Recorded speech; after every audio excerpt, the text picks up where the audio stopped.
Ouais, merci Maxime pour ta confiance. Merci d'être aussi nombreux, alors qu'il fait tellement beau dehors. Je ne sais pas si moi je serais venu à votre place, mais merci beaucoup, je suis honoré. Donc quand Maxime a proposé d'apporter une thématique ici à Bulle, il y a quelque chose qui m'est venu assez facilement, c'était cette parole, je pense que beaucoup d'entre vous la connaissent, qu'on retrouve dans l'évangile de Jean. C'est que nous, en tant que disciples, c'est ce que Jésus dit à ses disciples juste avant de mourir à la croix. Il dit, vous êtes dans le monde, mais pas du monde. Et voilà, c'est une parole qui nous parle et en même temps qui est un peu énigmatique. Qu'est-ce que c'est le dans et qu'est-ce que c'est le du? On voit aussi qu'entre les deux, il y a un mais.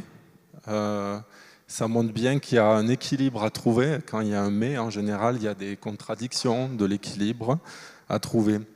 Et je me suis dit que finalement, si ça m'était venu aussi facilement, c'est que je ne suis jamais venu dans une église ICF, mais l'image que j'ai eue en entendant parler... alors c'est peut-être des a priori, mais c'était plutôt un a priori positif, que c'était justement une église qui essayait de manifester que être chrétien, c'est pas être dans le rite ou être replié sur soi, mais c'est être comme tout le monde, mais avec cette foi, avec un vécu intérieur, et c'est être une communauté. Et je pense que ça, c'est une identité qui est vachement intéressante aujourd'hui, où beaucoup de gens connaissent pas la foi chrétienne et peuvent être rebutés, ou même des gens peuvent avoir eu des expériences malheureuses dans l'Église et du coup associer la foi à des pratiques, à des formes. Et je pense que ça, c'est vraiment un effort qui est fait de la part de cette Église d'être dans le monde. Et je pense que il y a vraiment un avantage à ça, comme je disais, c'est que ça encourage aussi à vivre la foi au quotidien. On ne fait pas de distinction entre le sacré et le quotidien et le privé. Et donc ça aussi, ça a des conséquences vertueuses, dans le sens où si on vit la foi au quotidien, eh bien on est dans cette dynamique missionnelle. Je pense que c'est vraiment un mot que vous aimez. C'est-à-dire que si ma foi, je la vis au quotidien, je vais la partager plus facilement avec mon entourage. Parce que ce que je vais vivre avec Dieu, ça ne va pas se passer que le dimanche. Moi, pour le coup, je suis engagé dans une église réformée. Donc ici, on est dans une église réformée. Et c'est vrai qu'on voit que vous avez réussi à transformer cette église pour la rendre peut-être un peu moins intimidante. Mais pour des gens qui ne connaissent pas, ça peut être... voilà. Moi, dans le culte où je suis, on joue de l'orgue. Alors, il y a aussi quand même de la louange contemporaine, mais il y a une liturgie. Mon pasteur est habillé un peu comme un corbeau. Donc vraiment, j'imagine que voilà, c'est le genre d'église où si on y va, il vaut mieux y aller avec quelqu'un qui traduit. Voilà. Et c'est le genre d'église qui peut-être a tendance à se replier sur elle-même, mais bon, ce n'est pas que nos églises traditionnelles. Mais moi, personnellement, dans mon parcours, qui ai eu un vécu dans des milieux évangéliques qui partaient un peu dans tous les sens, enfant, et qui m'avaient un peu dégoûté de la foi chrétienne, pour le coup, j'ai trouvé dans cette foi réformée une manière de reprendre des repères, de m'inclure dans une histoire, et pas de prétendre qu'on réinvente tout chaque année, parce que notre foi chrétienne, on en a hérité. On a des gens qui nous ont précédés, et on s'appuie sur ces acquis en essayant toujours de redécouvrir l'évangile dans sa nouveauté. Je pense que quand on fait cet effort pour être une église qui est dans le monde, il y a peut-être aussi quelques risques. Le premier risque, c'est qu'on va, à force, ça peut devenir une fin en soi, c'est-à-dire qu'on va plus faire la promotion d'un style d'église pour dire, ben voilà, on accueille, on est convivial, et oublier cette dimension de la bonne nouvelle. Et de se dire que c'est bien qu'il y ait de la convivialité dans l'église, mais il faut aussi que la bonne nouvelle soit prêchée. Sinon, on devient un club de loisirs où les gens se sentent bien. Et après, on peut se désoler que les gens ne s'engagent pas ou qu'ils ne soient pas bouillant pour Dieu, mais la question qu'on peut se poser, et ça on est tous concernés dans l'Église protestante aussi, la question c'est est-ce qu'on a vraiment annoncé l'Évangile? Est-ce qu'on a vraiment invité les gens à rentrer dans cette relation intense et personnelle avec Dieu? Il y avait une conférence à la HET dernièrement où c'était un monsieur qui disait que le danger de l'Église aujourd'hui, c'était d'être en concurrence avec la société de loisirs. C'est-à-dire que le dimanche, voilà, il fait beau, et bien, les gens peuvent dire est-ce que je vais à l'église ou est-ce que je vais faire un truc en famille? Est-ce que je vais profiter de ce qu'il y a? Et c'est un renoncement d'accorder une partie de ce temps libre quand on a une semaine difficile. Mais bon, il faut faire attention à ce qu'on ne soit pas dans cette concurrence, mais qu'on ait confiance que Dieu peut amener son peuple à se rassembler et qu'on peut proposer des choses pour accueillir les gens et qu'en même temps, Dieu a cette capacité de rassembler son Église.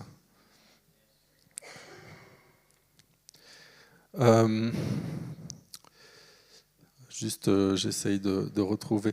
Oui, et il y a cette question aussi du sens du sacré. Je pense que c'est important de montrer qu'il n'y a pas de distinction entre la vie de foi et la vie quotidienne. Et c'est important de vivre cette vie de foi dans notre quotidien.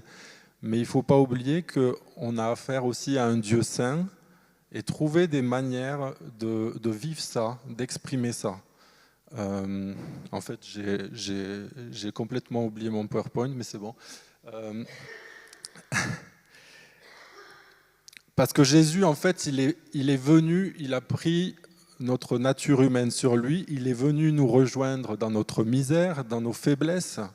Et ça, c'est extraordinaire, sans quoi on ne serait pas là, sans quoi on ne se réjouirait pas de ce salut qu'on a reçu de sa part. Mais il n'est pas venu pour nous laisser là en bas. Il est venu pour nous ramener avec lui, pour nous sanctifier et pour qu'on endosse peu à peu sa nature. Et donc, forcément, ça implique des changements intérieurs et ça implique peut-être de prendre des distances avec le monde, pas parce qu'on a peur, mais parce que se rapprocher de Dieu, c'est quelque part s'éloigner un peu du monde, et on va y venir. Parce que en et ça, on a beau vouloir se rendre proche aux autres, il y aura des moments où il y aura des malentendus, il y aura des moments où on ne sera pas compris, et ça, c'est tout à fait normal. Et il faut l'accepter aussi. Il faut accepter qu'à des moments, les gens ne soient pas sensibles à ce qu'on dit, que les gens ne nous aiment pas pour ce qu'on est ou pour ce qu'on vit. Et je pense que vous avez tous fait l'expérience, ou peut-être pas, mais en tout cas beaucoup d'entre nous, quand on rentre dans une église, eh bien, on peut avoir ce sentiment de se dire, oui, on est quand même quelque part qui a été fait pour Dieu, quelque part qui nous invite à la prière. Ces hauteurs qu'on met, c'est aussi pour nous dire qu'il y a quelque chose de plus grand. Et ça, c'est le sacré, c'est le bon aspect du sacré. Ce n'est pas du rituel ou de la superstition, mais c'est quelque chose qui nous invite à avoir une certaine attitude envers Dieu, un certain dialogue envers Dieu. Aujourd'hui, quand on a des églises plus contemporaines comme ici, on retrouve ce sens du sacré souvent dans la louange. On va arriver dans des temps de louange où on va sentir qu'il se passe quelque chose et où tout le monde va s'unir, ou même on va avoir envie de prendre un temps de silence. Et voilà, ça c'est des espaces spirituels, ce n'est pas forcément des espaces d'architecture, mais qu'on ouvre à Dieu pour rencontrer Dieu. Et moi je vous invite aussi dans votre quotidien, dans votre piété quotidienne, à essayer de voir comment vous pourriez entrer dans des espaces un peu sacrés avec Dieu et pour vous replacer devant le Dieu saint. Moi, par exemple, souvent, je me mets dans la chambre, dans le noir, j'allume une bougie et je reste assis pendant 20 minutes dans le silence. Alors, c'est ma manière parce que ça me pose et parce que je me dis, mais Dieu est suffisant. Je n'ai pas besoin de lui dire des tas de choses. Il est suffisant. Aussi, la nature, c'est le temple de Dieu. Donc, on peut communier vraiment avec la sainteté de Dieu en se promenant dans la nature, chacun à ses manières. Se souvenir aussi qu'il y a d'autres genres de manières d'exprimer sa foi et que Dieu peut utiliser tout type d'église, même ceux qui nous choquent, même ceux qui nous semblent archaïques, même ceux qu'on ne comprend pas, et avoir vraiment ce cœur pour l'unité. Je pense que voilà, en tout cas, c'est vraiment... j'ai évolué dans beaucoup de milieux, j'ai côtoyé beaucoup de gens de sensibilités différentes et j'ai vu Dieu agir. Et j'ai vu aussi dans tous les milieux des choses qui m'ont énervé, qui m'ont choqué. Mais voilà, j'ai même vécu dans une communauté religieuse, donc avec des sœurs. Je travaillais pour elles et c'était aussi une manière pour moi de prendre un temps de retraite dans ma vie pour discerner, ce qui m'a amené à faire ces études de théologie. Et ces sœurs qui ont des habits, plein de gens ne comprennent pas, plein de gens trouvent ça d'un autre temps.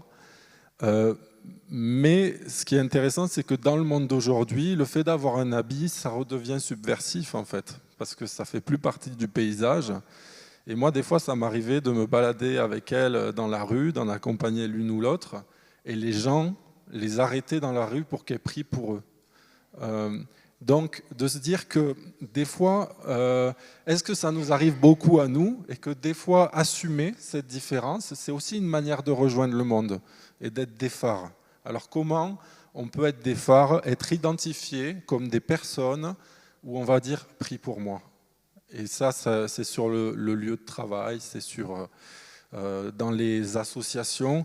Comment je suis identifié en tant que personne où les gens savent « je peux aller vers cette personne si j'ai envie d'avoir une discussion à propos de Dieu ». Donc ça, c'était ma petite introduction. Je veux qu'on s'appuie sur un texte de la Bible. Je vous ai mis quelques Bibles. Je pense que vous avez aussi des Bibles numériques. Et donc c'est un texte qui est pris de l'Évangile de Jean, au chapitre 17. Alors, ce texte, c'est la fin d'une très longue prière que Jésus fait après le repas de la Pâque qu'il a pris avec ses disciples et juste avant la trahison de Judas. C'est une prière qu'il fait à Dieu, mais c'est une prière qu'il fait pour que les disciples l'entendent et pour que nous, on puisse la lire aujourd'hui et l'entendre aussi. C'est là où Jésus passe le relais avec ses disciples et qu'il demande au Père de les équiper pour vivre en tant que disciples, en tant qu'enfants de Dieu, en tant que bénéficiaires du salut de Jésus-Christ dans le monde. Et Jésus demande toute une série de choses à Dieu qui sont comme des indications et qui montrent ce que Dieu donne à ses disciples pour vivre dans le monde. Est-ce que quelqu'un voudrait lire le texte ? Est-ce que quelqu'un aime lire ? Non ? Bon, je le lis. Alors, ah oui, mais je vais quand même vous donner la référence. C'est Jean 17, les versets 13 à 23.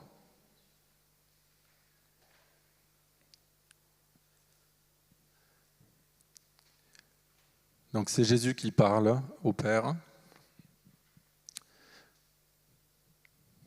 Mais maintenant je viens à toi, et je dis ces choses pendant que je suis encore dans le monde, afin qu'ils aient en eux ma joie, une joie complète. Je leur ai donné ta parole, et le monde a de la haine pour eux, parce qu'ils n'appartiennent pas au monde, comme moi je n'appartiens pas au monde. Je ne te prie pas de les retirer du monde, mais de les garder du mauvais. Ils n'appartiennent pas au monde, comme moi je n'appartiens pas au monde. Fais qu'ils soient entièrement à toi par le moyen de la vérité. Ta parole est la vérité. Comme toi tu m'as envoyé dans le monde, moi aussi je les ai envoyés dans le monde. Je m'offre entièrement à toi pour eux, afin qu'eux aussi soient entièrement à toi. Je ne prie pas seulement pour eux, mais aussi pour ceux qui croiront en moi, grâce à ce qu'ils diront de moi. Je prie pour que tous soient un, Père, qu'ils soient unis à nous, comme toi tu es uni à moi, et moi à toi. Qu'ils soient un pour que le monde croie que c'est toi qui m'as envoyé.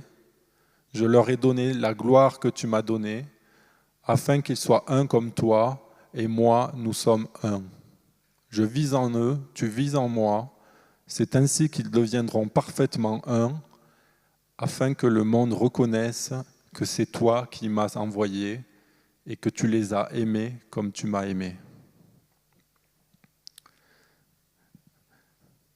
Alors je suis conscient que ce n'est pas très équitable, dans le sens où moi j'ai travaillé ce texte pendant 15 heures, et vous le lisez comme ça là. Et c'est quand même un texte qui est dense, et c'était un peu volontaire aussi, pour dire voilà, moi je le trouve, même sans le comprendre, je trouve ça beau. Je me souviens la première fois que j'ai lu ce texte, en tout cas où je venais de prendre conscience vraiment que la parole était la parole de Dieu, j'ai été touché par ce texte, mais j'y comprenais rien. Mais voilà. Et on voit que ce mot monde, il revient beaucoup dans ce texte. Et Jean, dans la Bible, dans le Nouveau Testament, c'est lui qui emploie le plus ce mot, ça c'est clair, c'est presque la moitié des fois où on voit le mot monde, c'est chez Jean, parce que ça a un sens particulier chez Jean, ce mot-là, plus encore que chez d'autres. Donc ce que je vais vous proposer, c'est d'avoir un temps de partage et d'échange 2 par 2, j'y tiens. Alors s'il en reste un troisième à la fin, eh bien, ça va. Mais chez les Juifs, il y a cette habitude de former des binômes, et même dans certains milieux très communautaires, très orthodoxes, paraît-il qu'un binôme qui se forme dans la jeunesse est censé durer toute la vie. Et donc on va lire la Bible ou le Talmud à 2 et débattre. C'est une manière de se stimuler, parce qu'on sait, moi je suis quelqu'un qui a vraiment beaucoup besoin de la conversation pour avoir des idées. Et on sait que voilà, dans l'échange, on peut sortir des impasses et on peut relancer la réflexion. Et je vous encourage je vais vous donner 2 questions.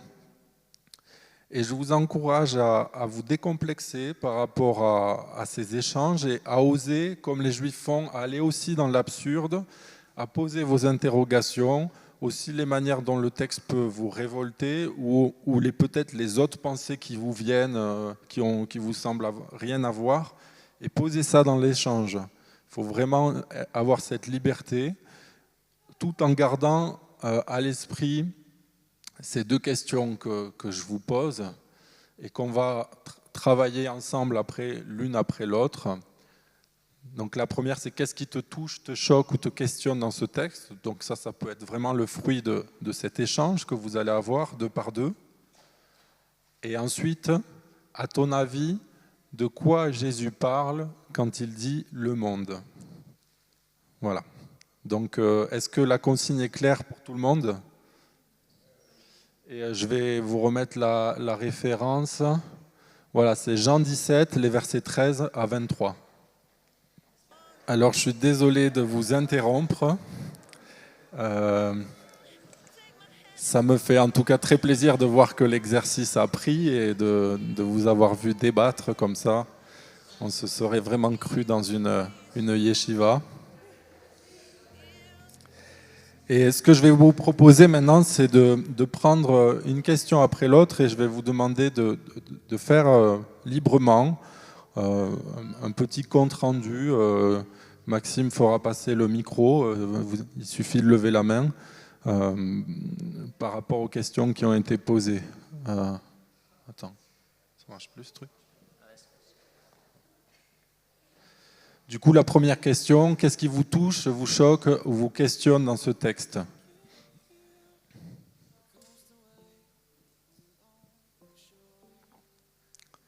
Un ou une courageuse pour commencer? Ouais, merci. Un truc qui nous a touchés, enfin un verset plutôt du coup, c'est quand il dit « je ne prie pas », enfin c'est le verset 20, « je ne prie pas pour eux seulement, mais encore pour ceux qui croiront en moi à travers leurs paroles ». Je trouvais ça super beau de se dire qu'il a prié pour nous, pour que des gens nous parlent, mais que maintenant il prie pour ceux à qui on va parler de lui, quoi. Ouais. Ouais, c'est que Dieu, il n'oublie pas les autres. Ouais.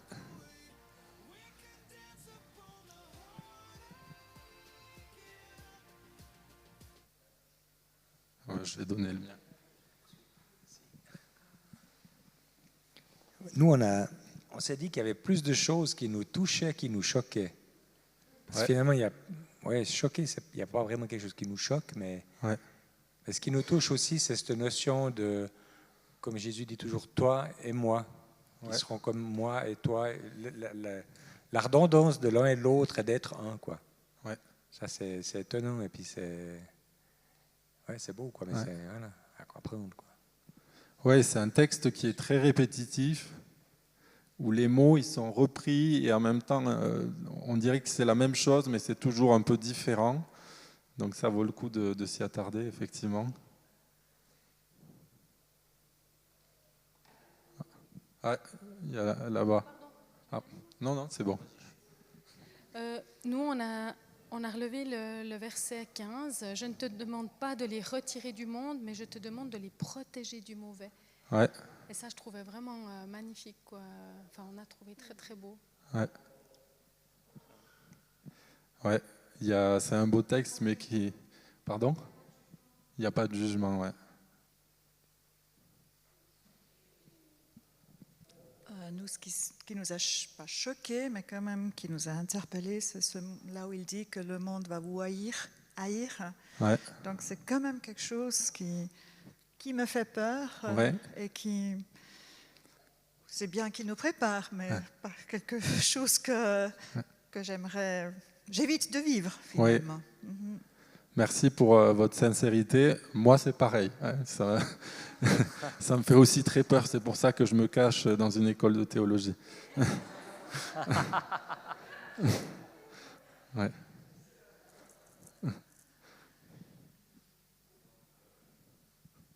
Ouais, nous, on avait un verset 17, fait qu'il soit entièrement à toi par le moyen de la vérité. C'est intéressant. Être à lui par le moyen de la vérité, c'est pas la manière d'habitude de voir la chose.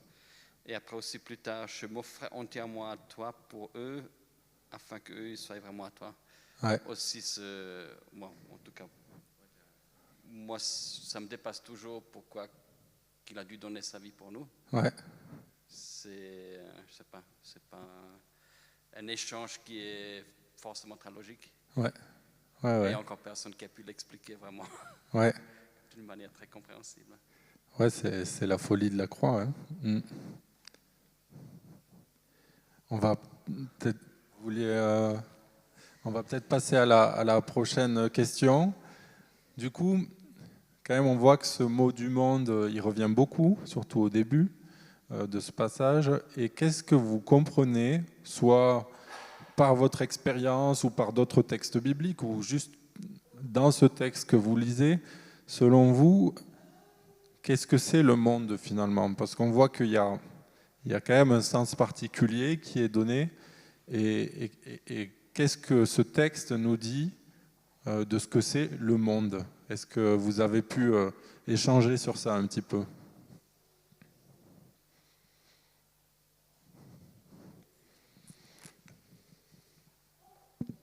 Alors au début, ça nous a un peu perturbés. Enfin, pas perturbés, mais je trouvais qu'il y avait une connotation, on trouvait qu'il y avait un peu une connotation, qu'il pouvait y avoir une connotation négative avec le monde, qui nous distancie un peu des autres et puis qui nous rend un peu meilleurs. Puis après, on s'est juste posé la question, mais est-ce que le monde, c'est pas peut-être tout simplement le monde dans lequel on vit actuellement, et puis qu'après, en fait, il y aura l'éternité qu'on va vivre et ce sera quelque chose de différent, mais en fait, on y est nous aussi dans le monde. C'est juste qu'on doit peut-être être protégé ou que... Donc il n'y a pas en fait une... En fait, on est peut-être juste dedans, tout simplement. Je ne sais pas si c'est clair, notre raisonnement. Exactement, nous, on a eu la même réflexion. On a dit qu'on est dans le monde, justement, où il y a beaucoup de violence, où il y a beaucoup de mal, mais que nous, justement, on doit essayer, avec l'aide du Seigneur, de faire la différence, de montrer l'exemple, puis que les gens du monde, quand ils nous voient, ils voient que nous sommes différents. Qui voit qu'on n'est pas du monde, finalement. Vous vouliez parler ? Non ? Bon, mais voilà.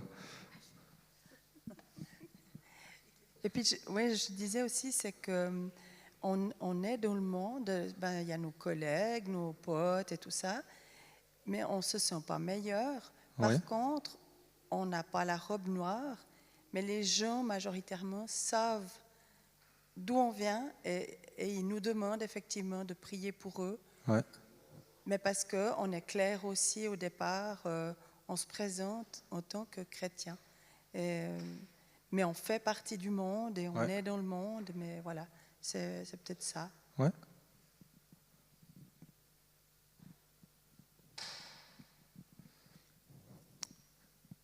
Je vais juste, du coup, moi, vous partager un petit peu ce que j'ai trouvé dans la Bible par rapport à cette question du monde, ce que j'ai pu creuser un petit peu, pour voir un peu qu'est-ce que la Bible nous dit de ce que c'est ce monde, surtout au sens où Jean l'utilise, qui a un sens théologique particulier, je pense.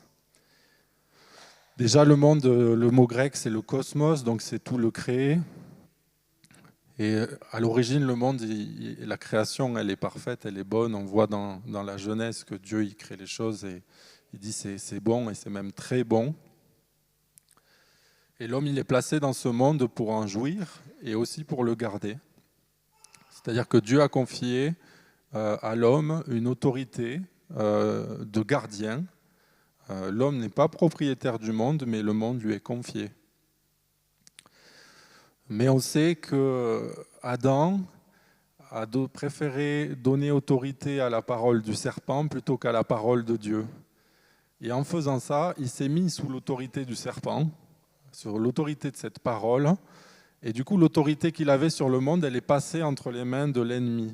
Et c'est ce qu'on appelle la chute. Alors après, chacun peut le concevoir, mais c'est quand même très fort de voir que ça explique aussi pourquoi on a ce sentiment d'une harmonie qui est possible et qui en même temps n'est pas vraiment là. Et on voit que dans le Nouveau Testament, il y a ce monde qui est un peu toujours négatif. Pourquoi ? Parce que c'est le terrain de l'ennemi, le terrain que l'ennemi a volé à l'homme. Et on dit à plusieurs endroits que le diable est le prince de ce monde, parce qu'il est entre ses mains et que Dieu, ayant laissé aux hommes la liberté, ils doivent évoluer dans ce contexte. Et donc, au lieu d'un règne de justice et d'harmonie, c'est le règne de la violence, de l'injustice, de l'orgueil. Et on voit que les conséquences, on parle beaucoup d'écologie en ce moment, et c'est la création qui a été pillée au lieu d'avoir été entretenue. Il y a la guerre en Ukraine, et à chaque génération, on a l'impression que c'est pire, alors qu'en fait, c'est le mal qui agit toujours, peut-être de manière différente, mais voilà, le mal reste présent. Donc la Bible, finalement, elle va définir le monde comme un lieu d'obscurité. Le monde est dans les ténèbres parce qu'il refuse Dieu, qui lui est lumière. Mais il y a quand même une bonne nouvelle, parce que ça c'est un peu la mauvaise nouvelle, c'est que depuis la chute, Dieu y prépare son salut.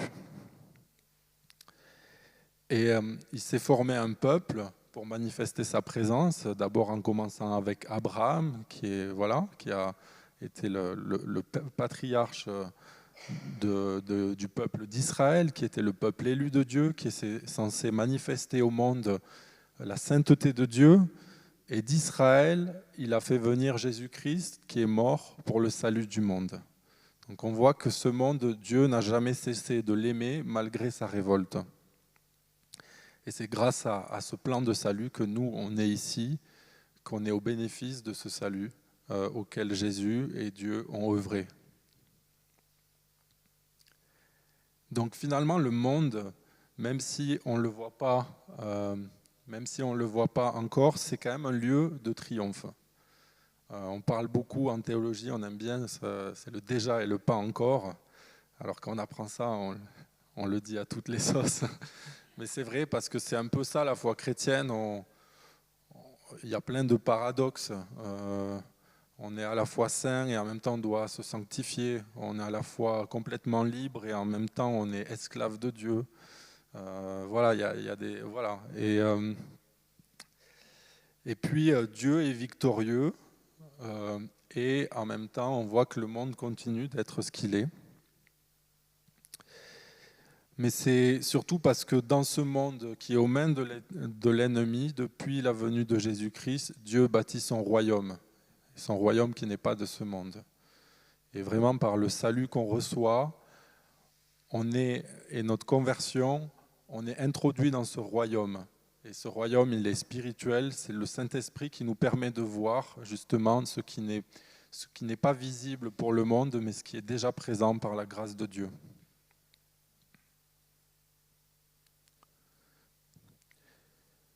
Je vais vous proposer un deuxième petit temps d'échange. On va reprendre la yeshiva avec 2 questions. Du coup, maintenant qu'on a peut-être un peu posé des définitions plus claires, qu'est-ce que ça veut dire pour toi ne pas être du monde et qu'est-ce que ça implique? Et deuxièmement, comment ça se vit concrètement? Donc je vous invite à reprendre vos échanges. Peut-être que vous avez déjà un petit peu abordé ces questions et on va prendre 5 minutes pour ensuite échanger comme on vient de le faire. Pour rester dans les temps, on va reprendre nos échanges maintenant. Alors, on va prendre une question après l'autre. Donc là, on reste plutôt, pas forcément dans l'action, mais plutôt dans la définition. On a défini ce que c'était le monde. Et ce que j'aimerais que vous me partagez, c'est selon vous, quelle est notre position finalement quand Jésus dit qu'on n'est pas du monde? C'est un fait, c'est pas qu'il dit on ne doit pas être du monde, il dit qu'on ne l'est pas. Qu'est-ce que ça veut dire pour vous? Qu'est-ce que vous avez compris de ça?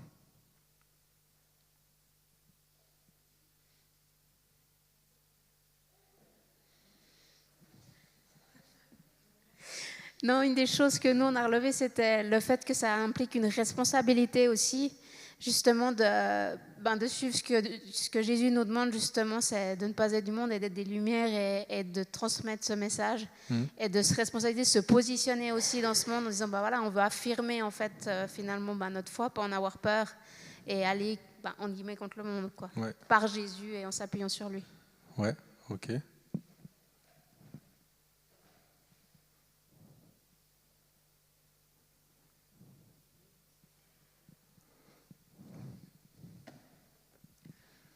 Nous, on a juste relevé que le bon côté de ça, c'est que nous pouvons réaliser que nous avons des ressources sans limite, des dimensions sans limite que le monde n'a pas. Donc ça, c'est le côté positif, que nous avons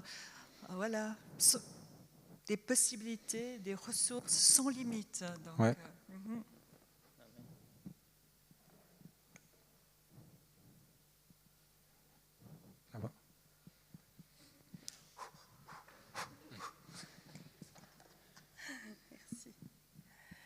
Alors nous, on est revenu justement sur le fait d'être dans le monde. Est-ce qu'on est obligé d'avoir la dernière voiture à la mode, la tablette, les habits à la mode, d'être toujours impeccable ou pas? Et puis après, en fait, on est libre. Si on aime faire ça, on est libre de le faire. Puis si on sent qu'on peut mettre notre énergie ailleurs, ça choque personne non plus. Donc c'est un peu cette grande liberté de choix, et puis faisant des choix après dans lesquels on est bien, quoi. Il y a l'apôtre Paul qui disait ceux qui sont qui usent du monde, qu'ils soient comme n'en usant pas. C'est-à-dire que on voit bien qu'il nous demande, on peut bénéficier de ce que le monde offre, mais qu'il faut aussi veiller à ce que notre cœur n'y soit pas fondamentalement attaché.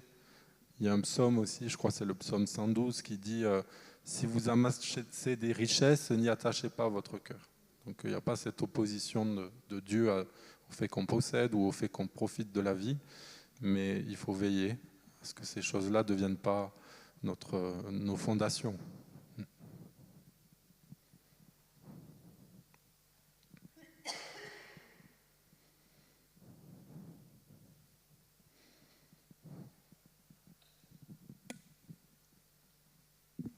J'ai discuté avec toi, mais c'est très intéressant. Mais du coup, pour moi, c'est vraiment aussi, c'est lié aux possessions, comme on a un petit peu parlé, mais aussi à l'égoïsme de comment est-ce que nous, on essaye de se mettre en avant, en fait, où Jésus, en fait, il nous a montré qu'il faut se sacrifier et se servir, en fait, et que du coup, en fait, il y a cette différence-là, que du coup, il faut lâcher cet égoïsme,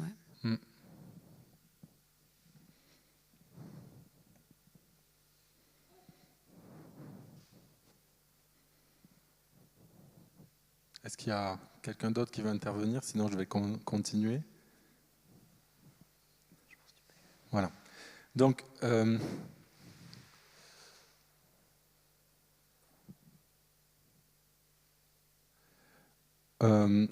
si on entend les réponses qui ont été faites, qui étaient toutes bonnes, on a quand même beaucoup parlé du faire. Je pense que peut-être ce qui peut être une aide, c'est qu'avant le faire, il y a l'être. Comme on a vu, le Dieu qui est lumière s'est présenté au monde. Ça, c'est le début de l'évangile de Jean, et le monde l'a refusé. Et en effet, quand la lumière de Dieu se présente dans une vie humaine, il y a deux attitudes possibles. Soit c'est le rejet. On préfère finalement rester dans les ténèbres parce qu'on y trouve un avantage, ou ça nous fait peur pour des tas de raisons. Et on voit qu'au temps de Jésus, c'était quand même, quand Jean il dit la lumière est venue dans les ténèbres et les ténèbres l'ont refusée, alors que pourtant tout a été fait par elle. Donc c'est quand même la majorité. Et l'autre option, c'est la repentance, parce que la lumière, elle met en lumière nos ombres.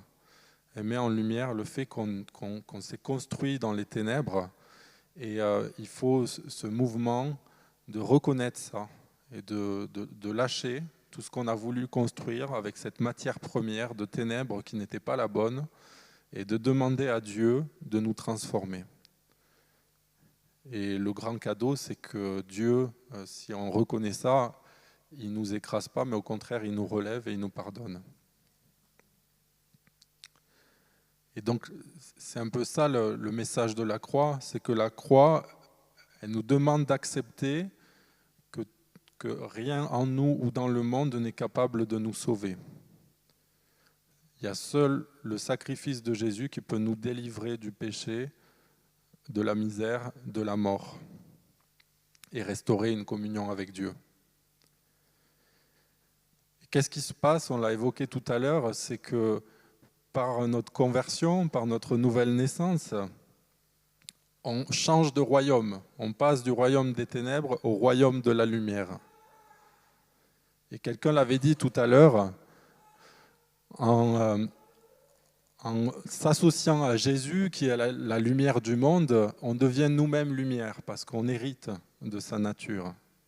Et ça, c'est donné. C'est même pas quelque chose qu'on a à faire. On n'a pas à pédaler pour faire marcher la dynamo, mais c'est quelque chose qui est donné. Donc voilà, c'est le baptême. Donc le baptême, c'est quoi? C'est accepter la mort de Jésus, accepter de mourir avec Jésus pour renaître en nouveauté de vie, qui nous donne une identité nouvelle. On est citoyen du royaume et on est aussi revêtu du Saint-Esprit. Et cette identité, elle est manifestée par cette présence de l'Esprit en nous qui nous atteste de la réalité des cadeaux que Dieu nous fait en Jésus-Christ. C'est bien ce que dit Paul dans le premier épître aux Corinthiens. Il dit « Or, nous n'avons pas reçu l'Esprit du monde, mais l'Esprit qui vient de Dieu, afin de connaître les bienfaits que Dieu nous a donnés par sa grâce. » Donc on voit bien, il y a cette opposition entre l'esprit du monde et l'esprit qui vient de Dieu. Et moi je trouve ça super intéressant parce qu'il dit « afin de connaître les bienfaits que Dieu nous a donnés par sa grâce ». Donc finalement, la première fonction de l'esprit, selon Paul, c'est de nous faire réaliser ce que Dieu nous a donné. Ce n'est pas de nous faire courir dans tous les sens, aller convertir tout le monde, mais c'est d'abord de réaliser cette identité nouvelle qu'on a en Dieu.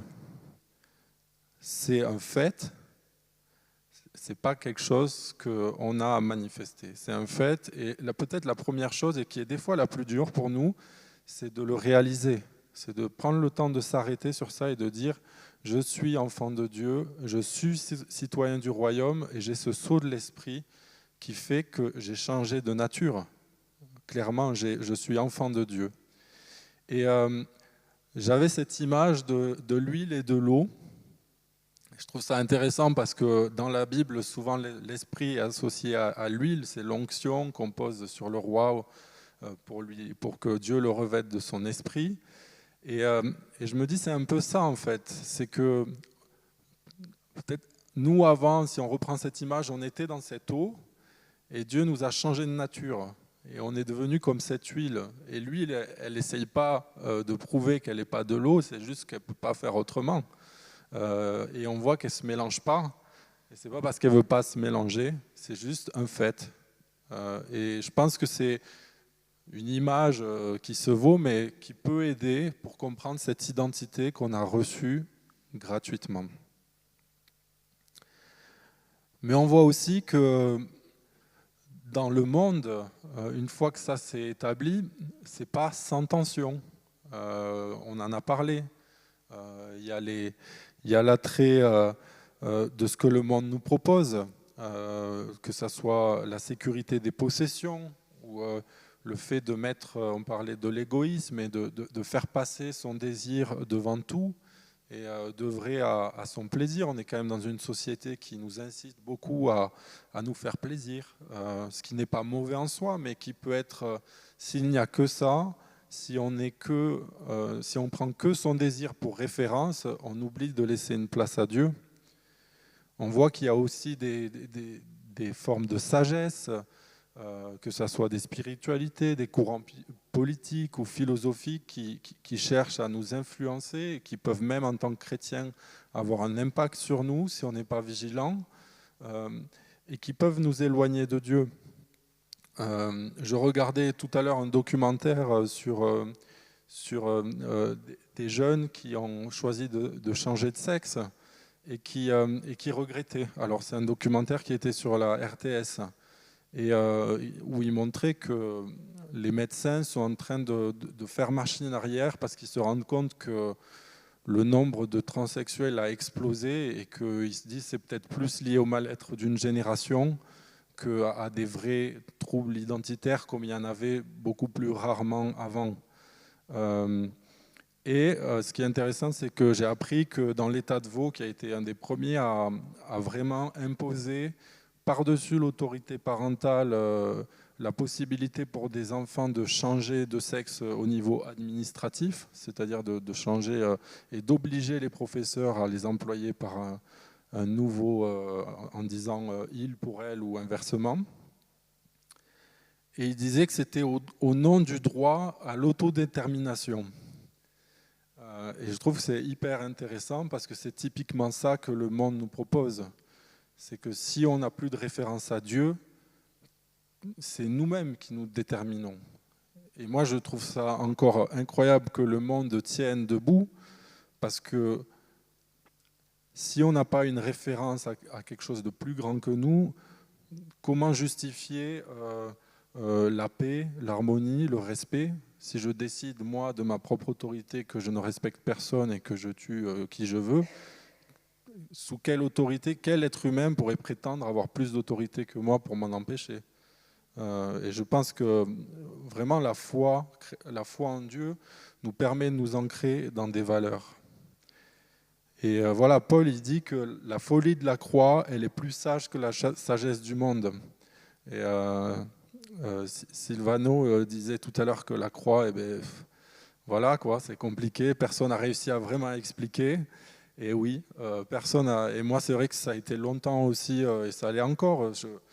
Et en même temps, c'est quelque chose qui se reçoit. Et si on est là, c'est pas pour rien. On aurait pu aller se balader. Mais on est là parce qu'il s'est passé quelque chose à la croix. Peut-être qu'on ne le saisit pas intellectuellement, mais c'est quelque chose qui a amené le début d'une relation avec Dieu. Et ça peut sembler stupide pour la plupart, mais c'est la réalité du cadeau de Dieu pour nous. Et ça, c'est un peu le scandale, quand je disais tout à l'heure, ne pas oublier d'annoncer l'évangile.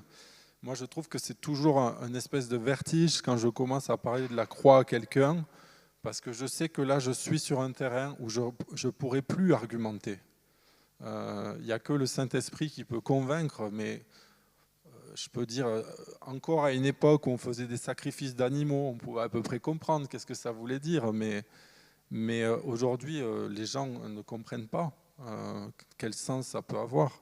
Il faut que le Saint-Esprit donne cette compréhension.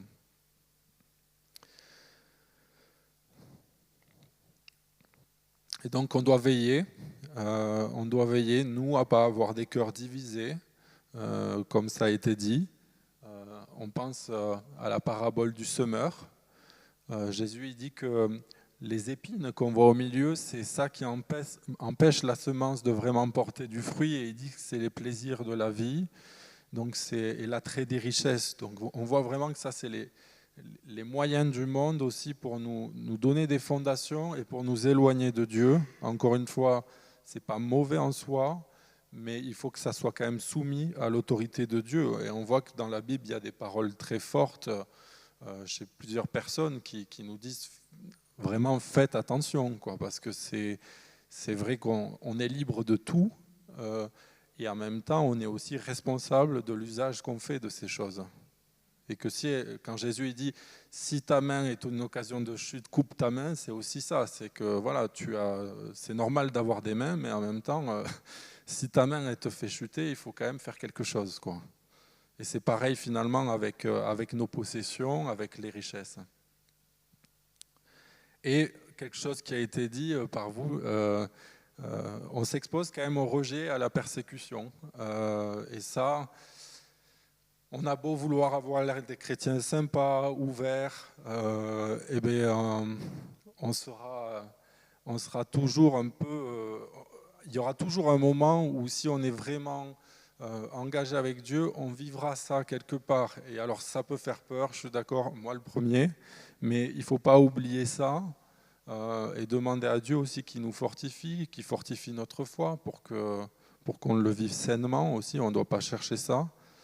Mais le monde rejette Dieu. Jésus a dit, vous aurez à souffrir dans le monde, mais prenez courage, j'ai vaincu le monde. Donc il ne nous a rien caché. Il ne nous a pas dit que ça serait un long fleuve tranquille. Et il faut que nous, on ose, quand on partage l'évangile aussi, parler de ça, parler de l'aspect aussi de l'engagement, de la difficulté. Et je prenais cette image parce que des fois, on est un peu comme...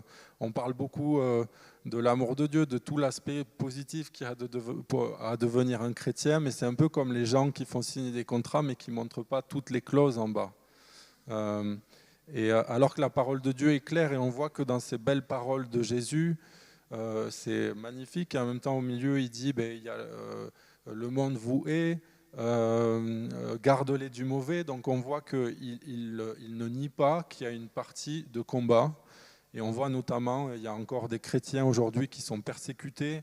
Et c'est souvent des gens qui vivent des choses qui nous impressionneraient au niveau de la foi, parce qu'il y a une proximité particulière avec Dieu qui se crée dans ces contextes. Et donc là, pour le coup, on va en venir à la deuxième question. Donc on va en venir au faire. Hein, c'est là ? Ok. Bon, ben alors je vais répondre. Ouais.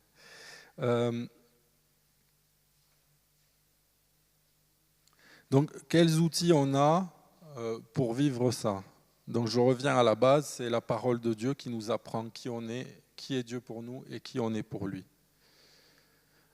La communion avec le Saint-Esprit qui nous fortifie, qui nous permet aussi de dépasser toutes nos failles, tous nos défauts.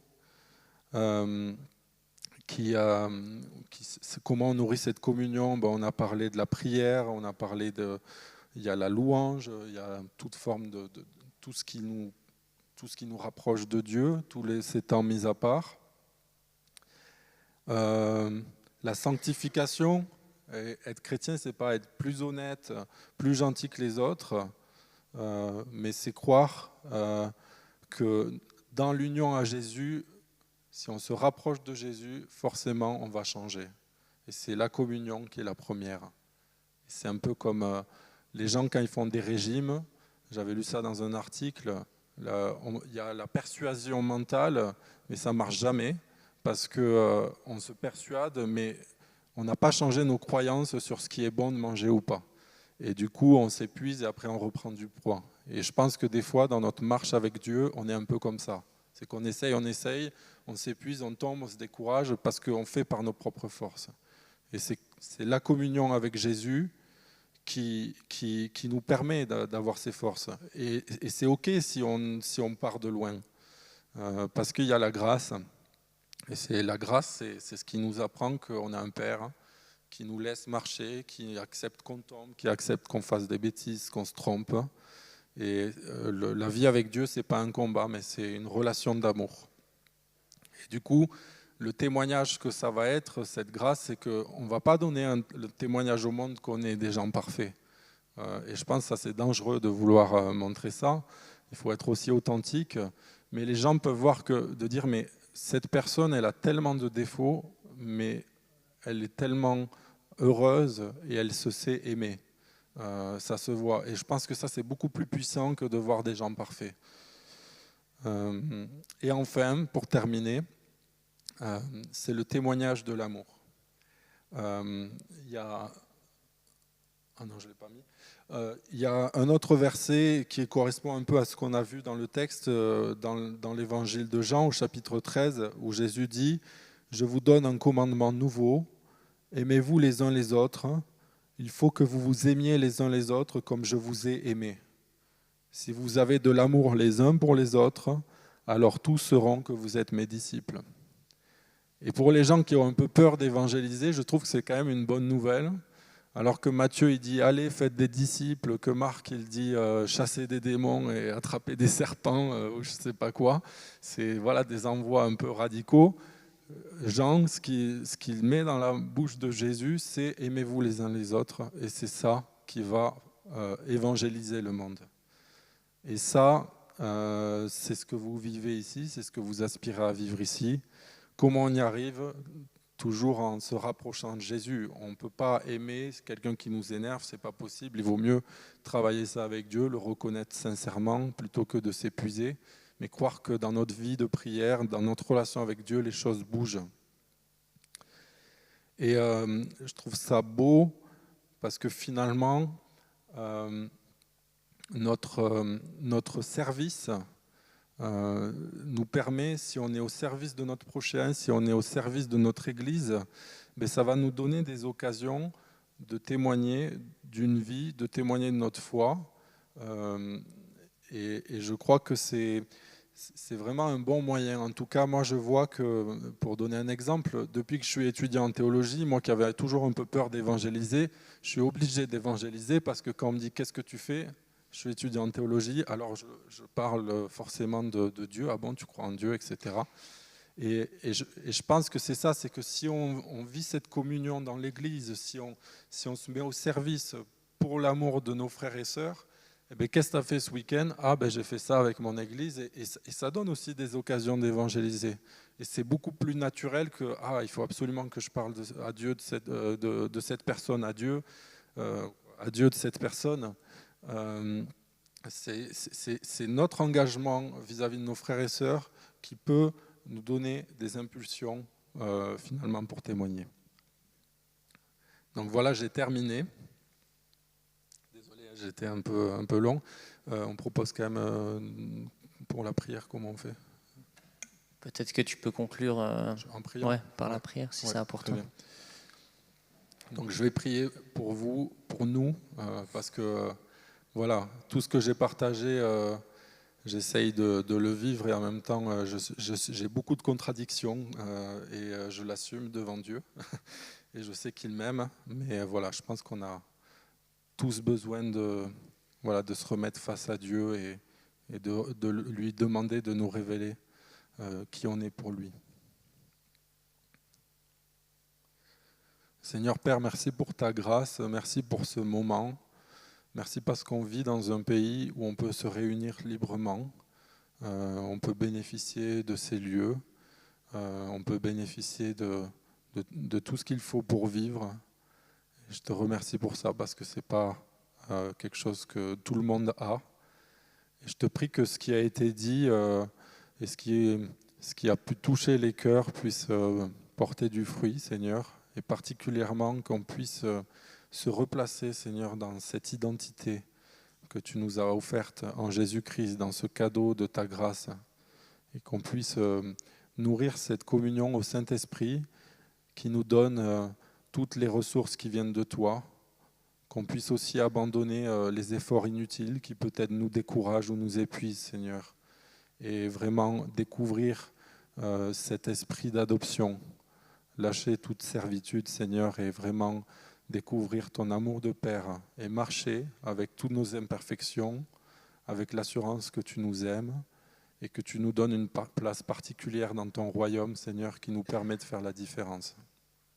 Dans le nom de Jésus-Christ. Amen. Amen. Merci Jonathan.